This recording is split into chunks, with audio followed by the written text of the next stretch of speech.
Hello everyone, BCS চ্যাম্পের আরেকটি নতুন ভিডিওতে আপনাদেরকে স্বাগত। আজকে আমি আলোচনা করব ছন্দ মনে রেখে কিভাবে বাংলা সাহিত্যের উপন্যাস অংশের প্রশ্নের উত্তর করতে হয়। আমি আমার গত ২ টি ভিডিওতে রবীন্দ্রনাথ ঠাকুর এবং শরৎচন্দ্র চট্টোপাধ্যায়ের উপন্যাস মনে রাখার টেকনিক দিয়েছিলাম। সেখানে অনেকেই কমেন্ট করেছেন যে ছন্দ মনে থাকে না। ছন্দ মনে রেখে কিভাবে পরীক্ষায় প্রশ্নের উত্তর করব। তো আজকে দেখেন আমি সেটাই আলোচনা করব যে এই ছন্দ দিয়ে কিভাবে পরীক্ষায় আমরা উত্তর করব। আমি আগেই বলে রাখি পরীক্ষায় উত্তর করার জন্য ছন্দগুলো একদম ঠোঁটস্থ রাখতে হবে এবং বারবার পড়তে হবে। দেখেন একটা প্রশ্ন হচ্ছে ঘরের বাইরে উপন্যাসটি কার লেখা? এটা হচ্ছে ৩৪তম বিসিএস এ আসছিল। এটা হচ্ছে রবীন্দ্রনাথ ঠাকুরের লেখা। তো আমরা রবীন্দ্রনাথ ঠাকুরের ছন্দটা দিয়েছিলাম এমন গোরা শেষের কবিতার ৪ অধ্যায় লিখতে গিয়ে চতুরঙ্গের চোখের বালি হলো।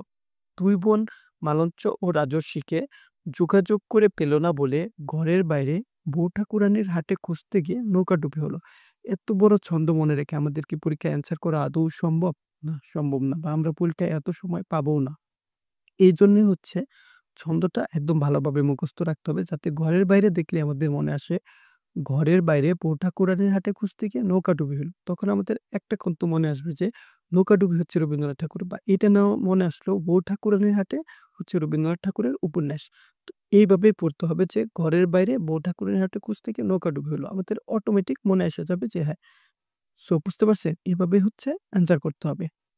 তো এর জন্য হচ্ছে আমাদের ছন্দগুলা খুবই ভালোভাবে পড়তে হবে। তো এরপর যদি আরেকটা প্রশ্ন দেখি সেটা হচ্ছে নৌকাডুবি রবীন্দ্রনাথ ঠাকুরের কোন ধরনের গ্রন্থ? তো দেখেন এটাও সেম ভাবে পড়বো যে হচ্ছে গ উম ঘরের বাইরে বউ ঠাকুরানীর হাটে খুঁজতে গিয়ে নৌকাডুবি হলো। এখন নৌকাডুবি যে একটা উপন্যাস এটা যদি আমাদের মনে না আসে, ঘরের বাইরে উপন্যাস এটা মনে আসবে বা বউ ঠাকুরানীর হাটে যে উপন্যাস এটা কিন্তু মনে আসবে। এভাবেই হচ্ছে আমরা অ্যান্সার করতে পারবো। তারপরে দেখেন দেনা পাওনা। দেনা পাওনা উপন্যাসটির রচয়িতা কে? এটা হচ্ছে প্রাথমিক সহকারী শিক্ষক আসছিল। এটা হচ্ছে শরৎচন্দ্র চট্টোপাধ্যায়ের উপন্যাস। আমরা হচ্ছে শরৎচন্দ্র চট্টোপাধ্যায়ের টেকনিক দিয়েছিলাম যে শরৎচন্দ্র শ্রীকান্তের বড় দিদি, মেজ দিদি ও পণ্ডিত মশাইয়ের কাছে শেষ প্রশ্ন জানতে চেয়েছিলেন। শেষ প্রশ্নটা ছিল অরক্ষণীয় স্বামী নুম বিপ্রদাস বিন্দুর ছেলেকে বামুনের মেয়ে বিরাজ বউয়ের কাছে দত্তক দিয়েছিলেন কেন? শেষের পরিচয়ে পরিণীতা দেনা পাওনা পরিশোধ করতে না পারায় পল্লী সমাজ তাকে চরিত্রহীনার অপবাদ দেয়। তাই দেবদাস গৃহদাহের কারণে পথের দাবিতে রাস্তায় নামেন। তো দেখেন এত বড় সম্ভব না। কিন্তু যদি আমাদের মুখস্থ থাকে তখন এমনি মনে আসবে যে পরিণীতা দেনাপাওনা পরিশোধ করতে না পারায় পল্লী সমাজ তাকে চরিত্রহীনার অপবাদ দেয়। পরিণীতা শরৎচন্দ্র চট্টোপাধ্যায়ের উপন্যাস। এটা যদি মনে না আসে তখন আমাদের মনে আসবে যে পল্লী সমাজ শরৎচন্দ্রের উপন্যাস। তো তখন এটাও মনে আসবে যে দেনা পাওনা শরৎচন্দ্রের উপন্যাস। তারপর হচ্ছে গৃহদাহ উপন্যাসটির রচয়িতা কে? দেখেন গৃহদাহ উপন্যাসটা হচ্ছে শরৎচন্দ্র চট্টোপাধ্যায়ের ওই যে তাই দেবদাস গৃহদাহের কারণে পথের দাবিতে রাস্তায় নামেন। দেবদাস যে শরৎচন্দ্র চট্টোপাধ্যায়ের এটা আমরা সবাই জানি।